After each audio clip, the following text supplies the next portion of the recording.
Imran secret service के तमाम मेंबरान के हमरा शुमाली पहाड़ियों के वस्त में मौजूद था। उस तरफ एक छोटी सी कुदरती झील बनी हुई थी जिसके इर्द गिर्द दरख्त भी मौजूद थे। जमीन का एक हिस्सा साफ था जहाँ एक बहुत बड़े परिंदे जैसी स्पेसशिप खड़ी थी। उस स्पेसशिप का रंग सियाह था। यूं लग रहा था जैसे वहाँ सियाह रंग का बहुत बड़ा परिंदा खड़ा हुआ हो जिसका सर और गर्दन गायब थी।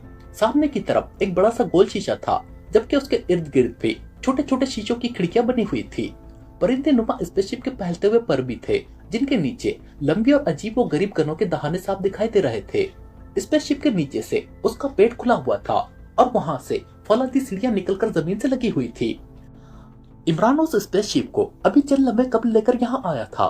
उसने डॉक्टर जमशेद दुर्रानी की स्पेस साइंस लेबोरेटरी में जाकर उस स्पेसशिप को मुकम्मल तौर पर चेक किया था और फिर उसने चंद इंजीनियर्स और डॉक्टर जमशेद दुर्रानी के साथ मिलकर उस स्पेसशिप में मजीद चंद तब्दीलियां की और फिर उसे आजमाइशी तौर पर प्रवास करके यहाँ ले आया। इमरान ने ब्लैक जीरो को वॉइस ट्रांसमीटर पर कॉल करके मेंबरान को यहाँ भेजने का कह दिया था। सारे मेंबरान कुछ ही देर में वहाँ पहुँच गए और फिर वो सब जीरो लैंड की उस ब्लैक स्पेसशिप को देखने लगे। इमरान ने जोसेफ को कॉल करके उससे राना हाउस से कुछ जरूरी सामान मंगवाया था। जोसेफ चंद बड़े बड़े थैले लाया तो इमरान ने उन थैलों को जोसेफ और जवाना की मदद से उस स्पेसशिप में रखवा दिया। एक्स2 ने चूंकि सीक्रेट सर्विस के मेंबरान को स्पेस मिशन के सिलसिले में ब्रीफ कर दिया था इसलिए उन्होंने यहाँ आकर इमरान से कोई सवाल नहीं किया था। क्या तुम सब तैयार हो? इमरान ने उन सब से मुखातिब होकर पूछा। जी हाँ इमरान साहब, ये भी भला पूछने की बात है, चौहान ने कहा। गुड, क्यों जूलिया, तुम क्या कहती हो? इमरान ने कहा। मेरा कुछ कहना जरूरी है क्या? जूलिया ने कहा। बस कुछ देर और इंतजार कर लो, वो आ जाए फिर हम अपना प्रोग्राम शुरू करते हैं, इमरान ने संजीदा लहजे में कहा। कौन आ जाए? अब किसका इंतजार है तुम्हें? जूलिया ने कहा। अरे वही जो इजाद व फिजूल के फराइज सर अंजाम देता है, इमरान ने अपने मखसूस लहजे में कहा। इजाद व फिजूल, जूलिया ने हैरत भरे लहजे में कहा। शायद इमरान साहब इजाब व कबूल कहना चाहते हैं, सफदर ने मुस्कुराते हुए कहा तो उन सबके होठों पर बेख्तियार मुस्कुराहट फैल गई। ये इजाब व कबूल क्या होता है? जूलिया ने ना समझ आने वाले अंदाज में कहा। लो कर लो बात, हनीमून मनाने के लिए खला में जा रही हो और तुम्हें इजाब व कबूल का ही नहीं मालूम, इमरान ने कहा तो जूलिया उसकी तरफ गुस्सीली नजरों से घूरने लगी जबकि इमरान की बात सुनकर दूसरे मेंबरान की मुस्कुराहट गहरी हो गई थी। शट अप, फिजूल बात की तो मैं तुम्हारा सर तोड़ दूंगी, जूलिया ने गुस्सीले लहजे में कहा। ये काम इजाब व कबूल के बाद होता है क्यों सफदर? इमरान ने कहा तो वो सब हंस दिए। मैं ये काम अभी भी कर सकती हूँ, जूलिया ने फौरन कहा और फिर यूं खामोश हो गई जैसे उसे अपनी गलती का एहसास हो गया हो। उसकी बात पर सब मेंबरान हंस दिए थे। ये कैसे हो सकता है? मैं शोहर दमदार बनने से पहले अपना सर कैसे तोड़वा सकता हूँ? अरे बाप रे, इमरान ने कहा और फौरन उछलकर साइड में हो गया वरना जूलिया का घूमता हुआ हैंडबैग पूरी कुव्वत से उसके सर पर पड़ता। खुदा की पनाह, तुम तो अभी से ही मेरा सर तोड़ने की कोशिश कर रही हो। शादी से पहले ये हाल है तो बाद में क्या होगा? इमरान ने मसनूई गुस्से से कहा तो सब बेख्तियार हंस दिए जबकि जूलिया ने बुरा सा मुंह बनाकर अपना मुंह दूसरी तरफ कर लिया जैसे वो इमरान के मुंह ही न लगना चाहती हो। इमरान साहब, वाकई अब आप और किसका इंतजार कर रहे हैं? तनवीर जीरो लैंड में है और बाकी मेंबरान जोसेफ और जवाना समय सब यहाँ है, सफदर ने बात बदलते हुए कहा। इमरान साहब शायद अपने शागिर्द टाइगर का इंतजार कर रहे हैं, सिद्दीकी ने कहा तो इमरान चौंक कर उसकी तरफ देखने लगा जैसे सिद्दीकी ने अनहोनी बात कर दी हो। टाइगर? तो क्या टाइगर भी हमारे साथ जाएगा? जूलिया ने चौंकते हुए कहा। नहीं, उसे मैं इस मिशन में अपने साथ नहीं ले जा रहा, इमरान ने कहा। इमरान साहब, अब तो बता दे कि जिसे आपने डॉक्टर इरशाद बनाकर जीरो लैंड भेजा है वो कौन है? सिद्दीकी को जैसे फिर नकली डॉक्टर इरशाद का ख्याल आ गया। हाँ इमरान साहब, अब तो बता दे, आखिर आप ये सस्पेंस कब तक बरकरार रखेंगे? चौहान ने कहा। क्या करोगे पूछकर? इमरान ने मुस्कुराते हुए कहा। अपना तजस्सुस दूर करेंगे और हमने क्या करना है? नुमानी ने जवाबन मुस्कुराते हुए कहा। आखिर तुम बता क्यों नहीं देते? दूसरों को सस्पेंस में मुब्तला करते रहना तुम्हारी आदत ही बन गई है, कम से कम हमें तो इन चक्करों में न घसीटा करो, जूलिया ने इमरान को घूरते हुए कहा। चौहान से पूछो, शायद वो तुम्हें बता दे, इमरान ने कहा तो चौहान के होठों पर मुस्कुराहट फैल गई। क्यों? चौहान क्यों बताएगा? क्या उसे मालूम है कि तुमने डॉक्टर इरशाद किसे बनाया था? जूलिया ने चौंक कर कहा। नहीं, चौहान की आंखों की चमक बता रही है कि ये जान गया है कि मैंने डॉक्टर इरशाद किसे बनाया था, इमरान ने कहा। क्यों चौहान, क्या तुम जानते हो? जूलिया ने चौहान से मुखातिब होकर कहा तो वो सब चौहान की तरफ देखने लगे। जानता तो नहीं लेकिन मुझे कुछ कुछ अंदाजा हो रहा है, चौहान ने कहा। क्या क्या अंदाजा है तुम्हारा? जूलिया ने कहा। इससे पहले कि चौहान कुछ कहता उन्हें कार के हॉर्न की आवाज सुनाई दी तो वो चौंक कर मुड़े। एक पहाड़ी के उकब से सिया रंग की एक कार आ रही थी। चंद ही लम्हों में कार उनसे कुछ फासले पर आकर रुकी। उसमें से एक नौजवान निकला और उनकी तरफ बढ़ने लगा। उसके हाथ में एक ब्रीफकेस था। ये तो शायद इमरान साहब के दोस्त फारूक साहब हैं, सफदर ने कहा। काफी देर लगा दी तुमने आने में। इमरान ने आने वाले से सलाम दुआ के बाद मुखातिब होकर कहा। बस आपका सामान लाने में कुछ वक्त लग गया था, नौजवान ने कहा और हाथ में पकड़ा हुआ ब्रीफकेस इमरान की तरफ बढ़ा दिया। ये ब्लैक जीरो था जो इमरान की कॉल पर उसे दानिश मंजिल से कुछ जरूरी सामान देने आया था। ओके, अब तुम जाओ, इमरान ने कहा तो ब्लैक जीरो ने इस्बात में सर हिला दिया और उन सबको सलाम करके वहां से रुखसत हो गया। कौन था ये और तुम्हारा कौन सा सामान लाया है? ब्लैक जीरो के जाने के बाद जूलिया ने इमरान से मुखातिब होकर कहा। इसका नाम फारूक है, डॉक्टर इरशाद का असिस्टेंट है। मैंने डॉक्टर इरशाद से चंद साइंसी चीजें मंगवाई हैं जो जीरो लैंड के खिलाफ हमारे काम आ सकती हैं, इमरान ने कहा। शुक्र है, किसी बात का तो तुमने संजीदगी से जवाब दिया, जूलिया ने कहा तो वो सब हंसने लगे। तुम सर तोड़ने वाले काम करोगी तो मुझ जैसे मिस्किन आदमी को संजीदा होना ही पड़ेगा, इमरान ने कहा तो दूसरों के साथ साथ इस बार जूलिया भी हंस दी। तो ना किया करो ऐसी बातें, जूलिया ने कहा। कैसी बातें? इमरान ने उस अंदाज में कहा कि वो सब एक बार फिर हंस पड़े, जबकि जूलिया एक बार फिर उसे गुस्सैली नजरों से घूरने लगी। चलो भाई, अपने मिशन के लिए रवाना हो जाते हैं, वरना आज मैं सचमुच अपना सर तोड़वा बैठूंगा, इमरान ने कहा और ब्रीफकेस लिए ब्लैक स्पेसशिप की तरफ बढ़ गया। वो सब भी सर हिलाकर उसके पीछे हो लिए। सबसे आगे इमरान, उसके पीछे जूलिया, फिर सालेहा और फिर क्रॉस्टी सीढ़ियां चढ़ने लगी और फिर उनके बाद बाकी अफराद भी सीढ़ियां चढ़कर ब्लैक स्पेसशिप में आ गए। ब्लैक स्पेसशिप में 20 फौलादी कुर्सियां मौजूद थी जो एक खास तरतीब से लगी हुई थी।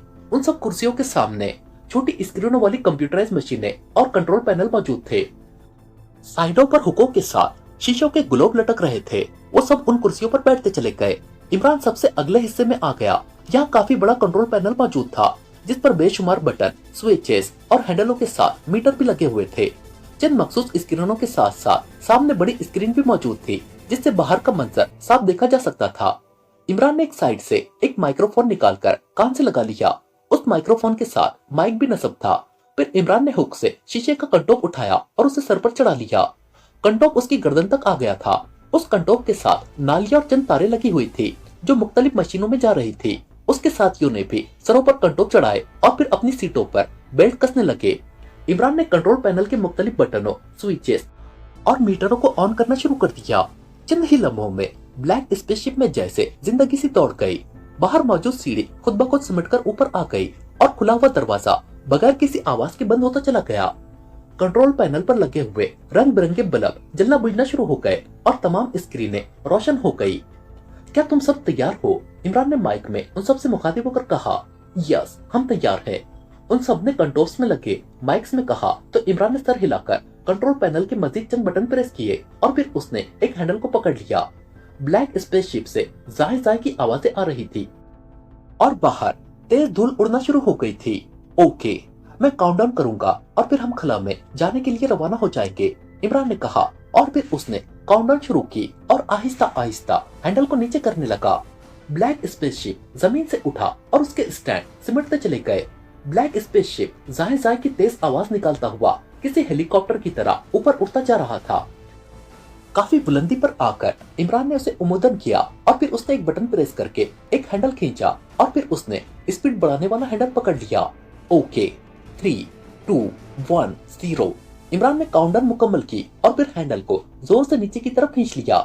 ब्लैक स्पेसशिप को एक जोरदार झटका लगा और ब्लैक स्पेसशिप तोप से निकले हुए गोले से हजारों गुना ज्यादा रफ्तार से उम्मीदी अंदाज में आसमान की तरफ प्रवास करता चला गया।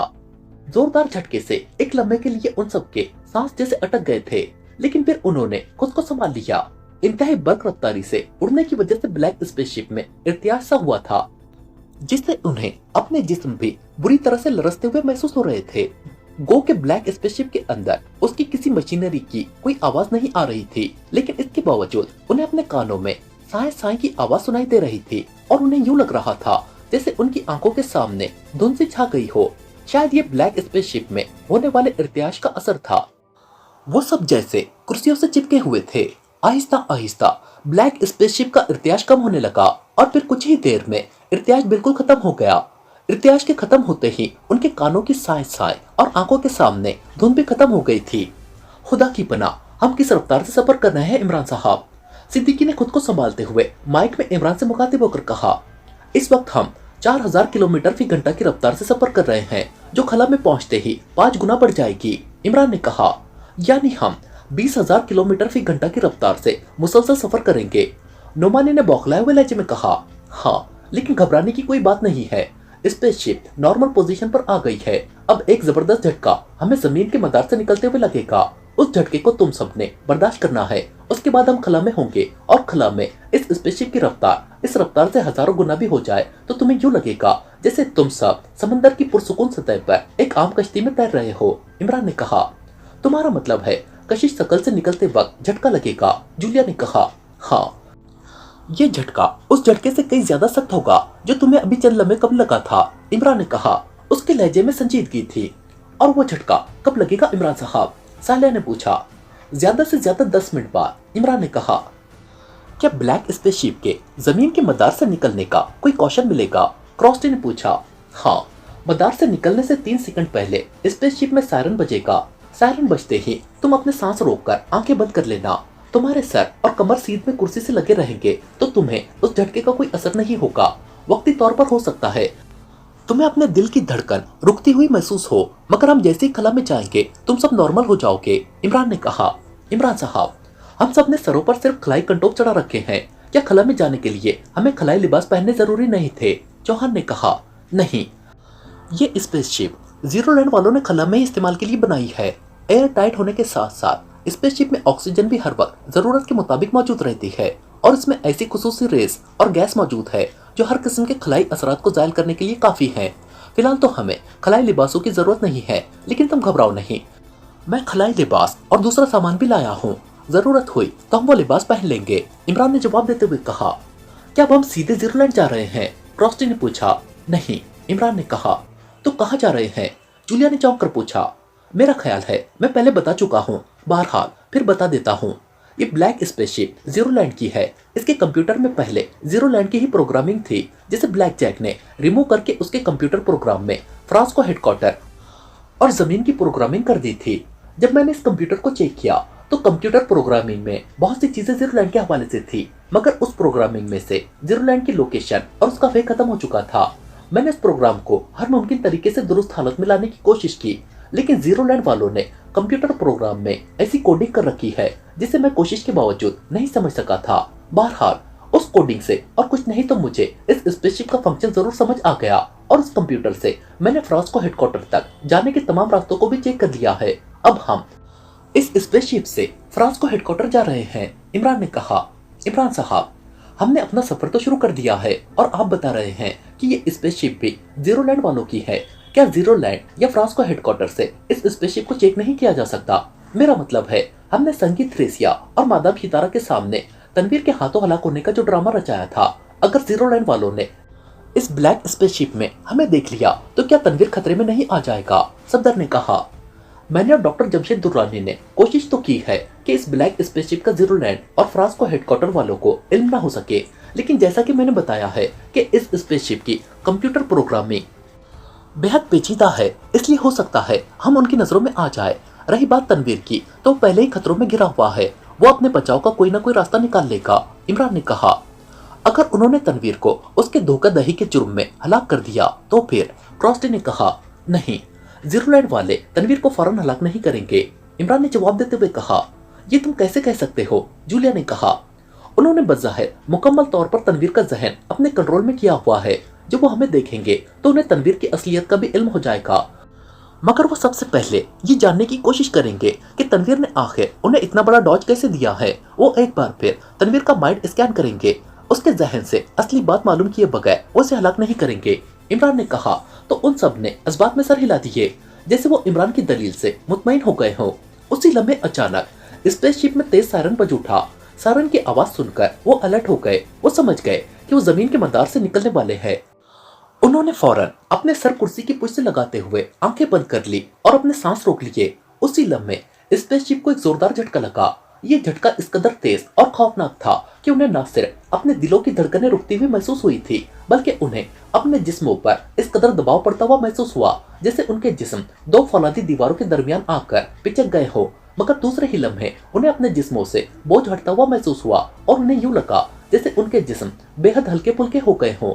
उनके दिलों की धड़कनें भी एतदाल पर आ गई थी और उनके सांस भी बहाल हो गए थे। क्या तुम सब ठीक हो? अचानक उन्हें इमरान की आवाज सुनाई दी। हाँ, हम सब ठीक हैं, उन सब ने कहा। अब हम जमीन की कशिश से निकल आए हैं। अब तुम चाहो तो अपनी सीटों के बेल्ट खोल सकते हो, इमरान ने कहा। तो उन्होंने सर हिलाते हुए अपनी सीट बेल्ट खोलनी शुरू कर दी। क्या हम अब कंटों पे उतार सकते हैं? साले ने इमरान से मुखातिब होकर कहा। हाँ, स्पेसशिप में वाफिर ऑक्सीजन मौजूद है, इमरान ने कहा। तो उन्होंने सरों से कंटों भी उतार दिए। अलबत्ता हेडफोन और माइक बदस्तूर उनके कानों में मौजूद थे। सीटों से आजाद होते ही उन्हें अपने जिस्म हल्के फुल्के और गैस के गुब्बारों की तरह ऊपर उठते हुए मालूम होने लगे। उन्होंने खिड़कियों से बाहर देखा तो जमीन का चमकदार गोला उन्हें दूर होता नजर आया। खला में आते ही उन्होंने आसमान का रंग बदलते देख लिया था। अब आसमान उन्हें सिया रंग का नजर आ रहा था। हम जमीन से कितनी दूरी पर है इमरान साहब? क्रॉस्टी ने दिलचस्पी से इमरान से मुखातिब होकर कहा। दुरुस्त तो नहीं बता सकता, लेकिन इस स्पेसशिप के स्क्रीन मीटर के मुताबिक हम इस वक्त 14,000 किलोमीटर की दूरी पर है, इमरान ने कंट्रोल पैनल पर लगी हुई एक स्क्रीन देखते हुए कहा। अरे बाप रे, इतनी दूरी पर है हम, चौहान ने कहा। क्यों डर रहे हो? सिद्दीकी ने मुस्कुराते हुए कहा। नहीं, इसमें डरने की क्या बात है, मैंने तो यूं ही एक बात की है, चौहान ने कहा। इमरान के सामने बड़ी स्क्रीन पर खला का खूबसूरत और दिलकश मंजर नजर आ रहा था। आसमान पर बेशुमार जगमगाते हुए सितारे दिखाई दे रहे थे और एक तरफ उन्हें चंद सैयारे भी दिखाई दिए। वो इमरान से उन सैयारों के बारे में पूछने लगे। स्क्रीन के दाएं तरफ एक छोटा सा गोल दायरा बना हुआ था जो मुसलसल स्पार्क कर रहा था। जूलिया के पूछने पर इमरान ने बताया कि ये स्पार्किंग सर्कल फ्रांस हेडक्वार्टर को मार्क कर रहा है। उस स्क्रीन पर सुर्ख, जर्द और नीले रंग की बारीक लकीरों का जाल सा फैला हुआ था। उनमें से नीली लकीरें स्क्रीन पर घूमती हुई उस रेड स्पार्किंग सर्कल की तरफ जा रही थी, जबकि उसी स्क्रीन के इंतहाई कोने पर नीले रंग की ही एक लकीर पर एक छोटा सा नीला डॉट नजर आ रहा था जो धीरे धीरे उस ब्लू लाइन पर हरकत कर रहा था। ये ब्लू डॉट क्या हमारी स्पेसशिप को जाहिर कर रहा है?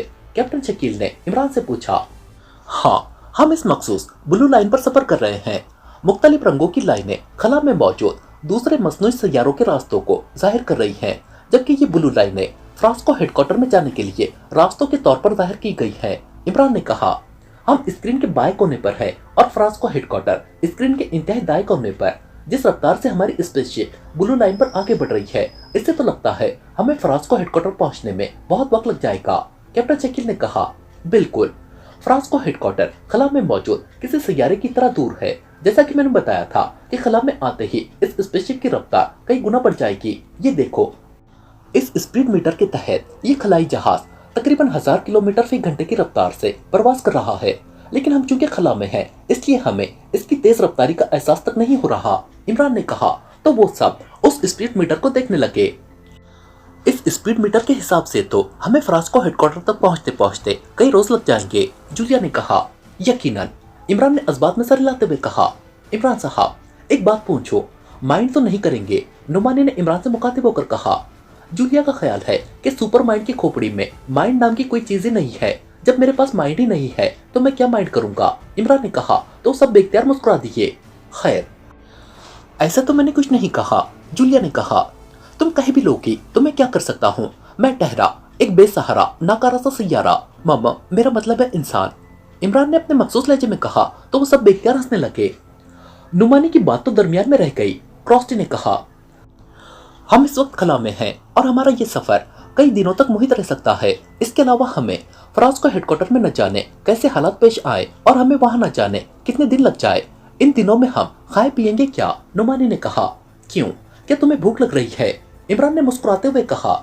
जी हाँ, आज इत्तेफाक से न मैंने नाश्ता किया है और न ही दोपहर का खाना खाया था, नुमानी ने जवाब देते हुए कहा। भूख तो वाकई मुझे भी लग रही है। मैंने, मिस जूलिया और सालिया ने भी दोपहर को कुछ नहीं खाया था, क्रॉस्टी ने कहा। अगर मैं कहूँ कि मैं खाने पीने के लिए कुछ भी नहीं लाया तो, इमरान ने मुस्कुराते हुए कहा। तो मैं सचमुच तुम्हारा सर तोड़ दूंगी, गजब खुदा का, क्या इतने दिन हम खला में भूखे प्यासे रहेंगे, जूलिया ने गुस्सेले लहजे में कहा। अरे अरे, तुम फिर गजबनाक हो रही हो। लाया हूँ, तुम सबके लिए खाने के लिए लाया हूँ, इमरान ने फौरन कहा। क्या लाए हो, कहाँ है, जल्दी बताओ, जूलिया ने उसे घूरते हुए कहा।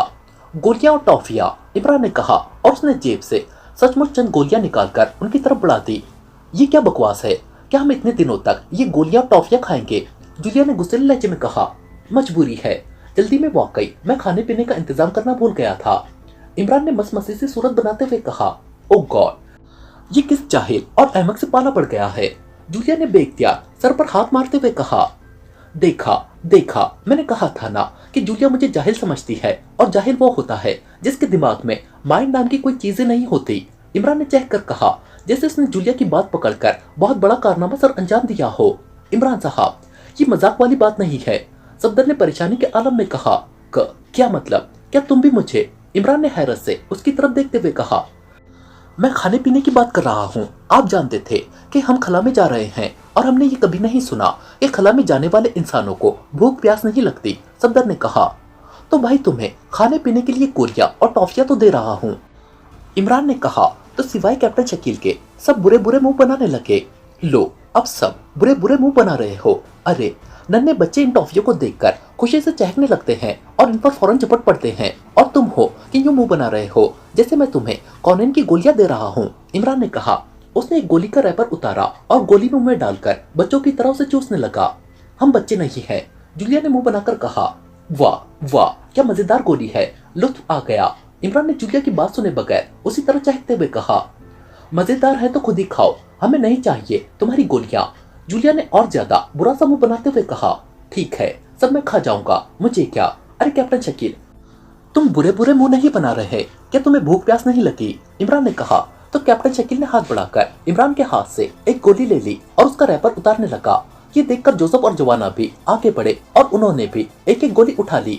देख लो, ये तीनों कितने समझदार बच्चे हैं। मैं तो कहता हूँ तुम भी एक एक गोली ले ही लो, और कुछ नहीं तो तुम्हारे कड़वे मुंह का जायका ही बदल जाएगा, इमरान ने कहा। मिस जूलिया, इमरान साहब ठीक कह रहे हैं, ये गोलियां खा ले, इनमें पावर एनर्जी है, इन गोलियों के खाने से भूख प्यास खत्म हो जाती है, कैप्टन शकील ने कहा। तो वो सब चौंक कर इमरान की तरफ देखने लगे, जिसके होठों पर शरीर से मुस्कुराहट थी। तो तुम पहले नहीं बता सकते थे कि कलम में भूख प्यास मिटाने के लिए हमें पावर एनर्जी की गोलियां खानी पड़ेगी, जूलिया ने इमरान को घूरते हुए कहा। कहा तो था कि गोलियां खा लो, मगर तुम, इमरान ने सहमे हुए लहजे में कहा। तो सब मुस्कुरा दिए और उन सब ने एक एक गोली और टॉफी उठा ली। इमरान साहब, अचानक सफदर ने बुरी तरह से चौंकते हुए कहा। उसकी नजरें इमरान के सामने बड़ी स्क्रीन पर जमी हुई थी। क्या हुआ, कोई सांप नजर आ गया है? इमरान ने कहा और फिर मुड़कर स्क्रीन की तरफ देखने लगा। दूसरे लम्हे उसके चेहरे पर भी संजीदगी फैलती चली गई।